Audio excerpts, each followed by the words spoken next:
Let me begin first by thanking our media partners for being here for this press conference. I want to recognize our mayor, Skip Henderson, our city manager, Isaiah Hughley, our interim district attorney, Shanika Terry. We also have Sergeant First Class Katie Thompson and Sergeant Charles Holloway from the Georgia State Patrol. The purpose of this press conference is to reiterate the operation that the Columbus Police Department initiated in 2021. Enough is enough. In 2021, we witnessed violent crimes flowing like a river where dams had been broken and constantly pouring water downstream. The Columbus Police Department investigated 63 murders, of which we were able to solve 34 so far. As members of the command staff and I witnessed this constant flow of violent crimes, we developed a plan. This plan is designed to restrict or reduce that flow of violent crimes.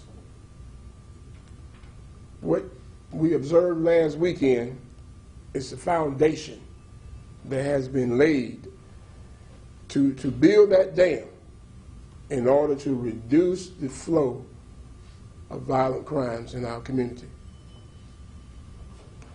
As police officers, we're going to do our part to stop this flow of nonsense, of violent crimes, by proactively patrolling our hotspot locations, by arresting individuals with warrants, by arresting gang members, and anyone else who is taking part in committing criminal behavior.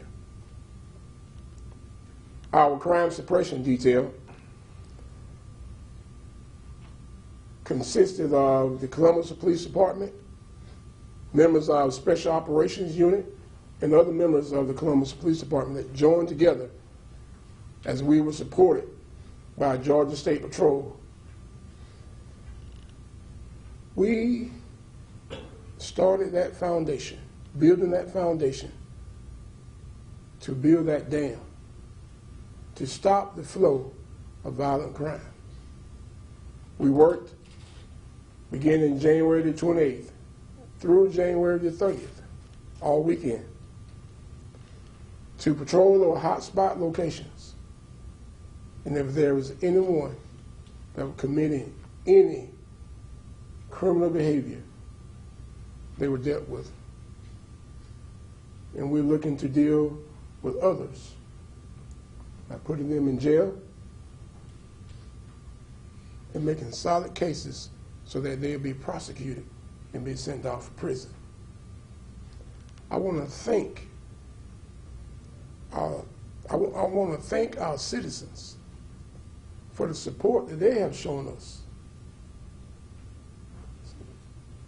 throughout that past weekend of crime suppression effort, and as we continue to go forward, as they share information regarding information of murders or any other criminal activity that takes place. We want our citizens to feel safe. We want our citizens to be comfortable walking down the street or sitting outside in their yard. We do not want our citizens to be in fear. In order to continue building this dam to stop the flow of violent crime, we need continued support. And we need the other dams to be stopped as well. We need all hands on deck. Other agencies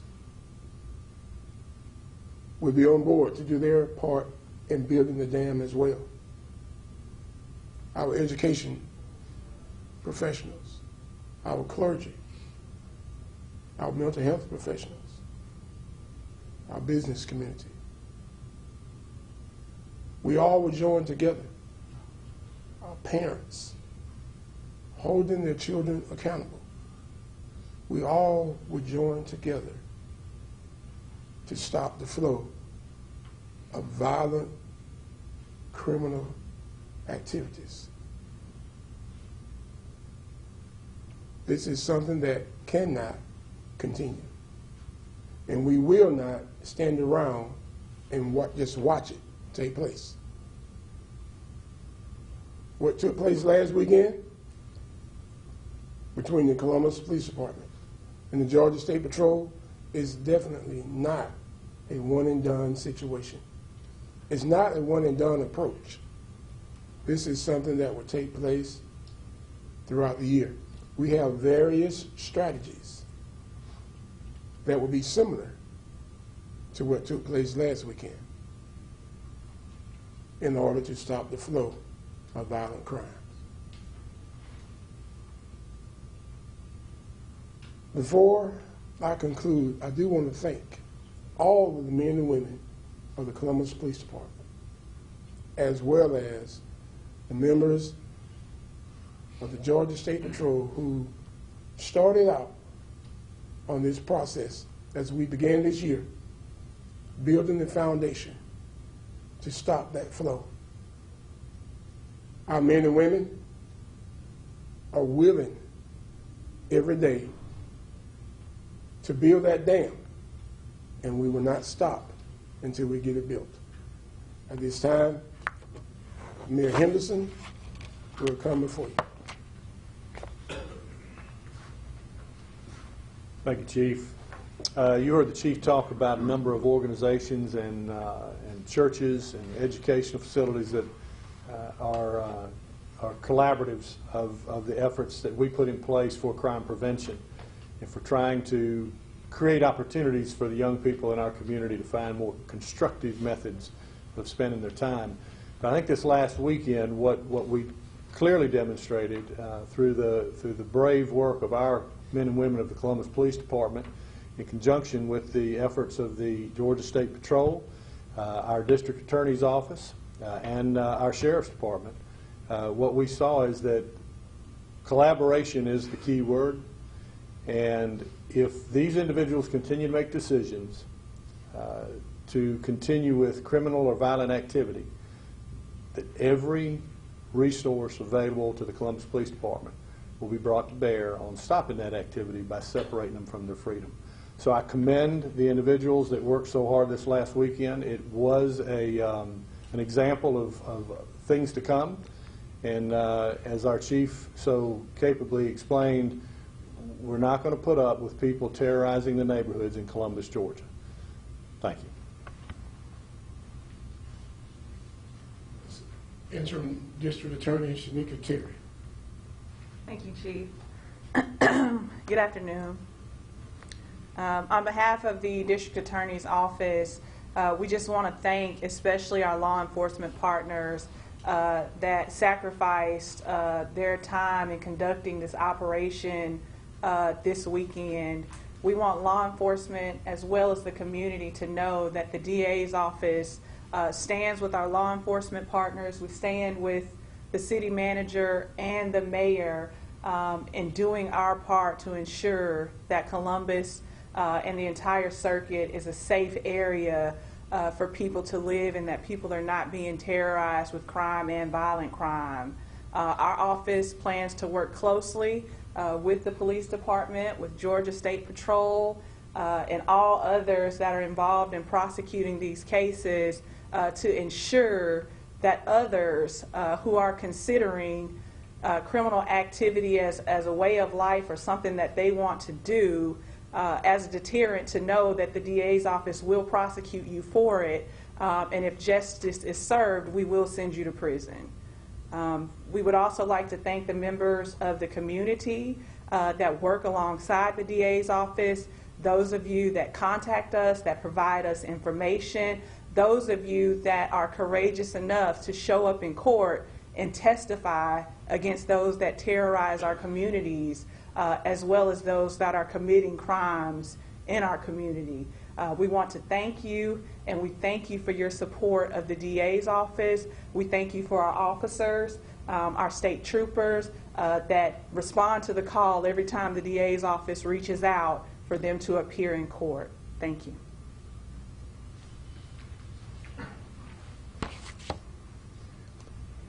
Are there any questions at this time? Chief, you and the mayor both mentioned about agencies, and it's been a community effort of other agencies needing to come together to help, such as education and clergy. What specific do you want them to know as to what you need help from them?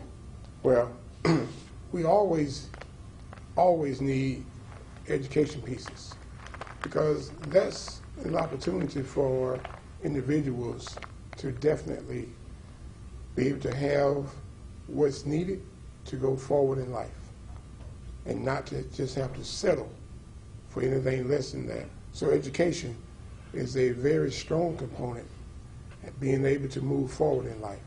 We need our clergy to continue to keep individuals lifted and understanding with communicating to them that there is a better way other than taking part in criminal activities. So we need that strong encouragement from the education piece as well as from our clergy to continue to keep those who take part in criminal behavior of the we need to be able to keep them of the mindset so they'll know that there is a better way. There is a way out other than taking part in criminal behavior. There are, just if I could add, there are also additional programs run by churches across this community that foster different types of attitudes in young people. They have mentoring programs, they have daycares, they have parenting clinics. So our churches do an awful lot, and the key for us is to continue to stay in communication with them so that we can try to prevent these acts from happening, but also so that if they get any information from people in their congregation, that they can pass it on without the individual feel like their name will be used.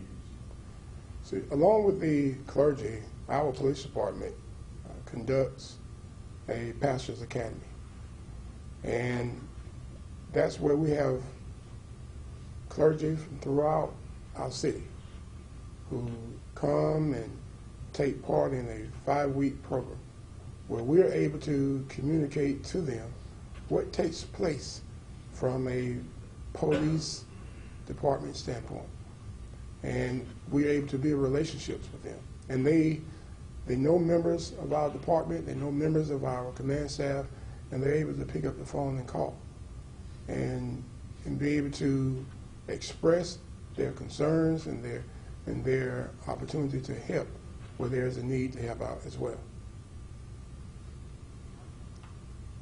Chief, many of us in this room have seen a viral video that purports to be gang activity in Columbus, and that video has been running for several weeks now.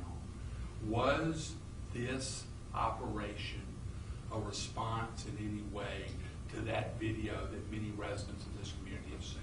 This operation, as I stated earlier, was a result of the increase in violent crime that we witnessed in 2021. What we witnessed in 2021 is something that we do not want to repeat ever again. And so this response, this special operation, this Crime Suppression Detail is a direct response to what we experienced in 2021 with the increase of violent criminal activities. Quick follow-up to that. Is there any investigation ongoing involving that video that many people have seen? And I don't know if you know which one I'm talking about, but I think some of the people in this room do. I believe I know exactly the one you're referring to, and so we have definitely gathered intelligence regarding that video, and our gang analysis and intelligence unit constantly monitors activities regarding gang information, and that information is shared with members of our Special Operations Unit as well as other officers and investigators throughout our department. And so we seek, when we have this validated information, we will go forward and make the arrest as we have the information to make the arrest. And when we do that, we look to be able to put the individuals in jail as they await their hearing to be sent, to be going for trial. And if they're found guilty, they will be sent off to prison. Chief, could you say how many gang members were arrested this past weekend as a result of the Crime Suppression Detail? Well, we are actually still developing data from those that were arrested. And so at this time, I cannot give you a specific number, but we're still developing the information because we go through a validation process to determine exactly who we have and what has taken place with those individuals. And we know that there's also, a huge crime, fear factor in the community. People are afraid of, and some people feel like I've heard, they say Columbus is under siege. And with the operation you had, I know it takes time, but since that time, we've also had a 3-year-old to be killed and also 2 separate shootings, but at the same location. What do you say to the community today about efforts to help make the community safer? Well, as I stated earlier, members of the command staff and I met together to devise a plan to address the crime that we experienced. And a part of that plan is to reduce the overall crime. And there are some components that are associated with doing that. One of those components I talked about earlier, which is to proactively patrol our hotspot locations and arrest those individuals who are taking part in criminal activities, gang members, those who have outstanding warrants. But another component of that is to educate the public, to ensure we engage with the public and communicate information that's needed so that they're less likely to become a victim of any crime. And so it's always important in our education to ensure that we include gun safety tips as well. And so educating the public is a very strong component as we work towards our crime reduction strategies. Chief, one last question on the video. Have any individuals seen in that video been arrested since that video was released? Well, like I said, at this time, we're continuing to gather the information regarding the video, and we will continue to do that. And if there's anyone who is in violation regarding any particular crime, they will be arrested. Thank you, sir. Are there any other questions? Thank you.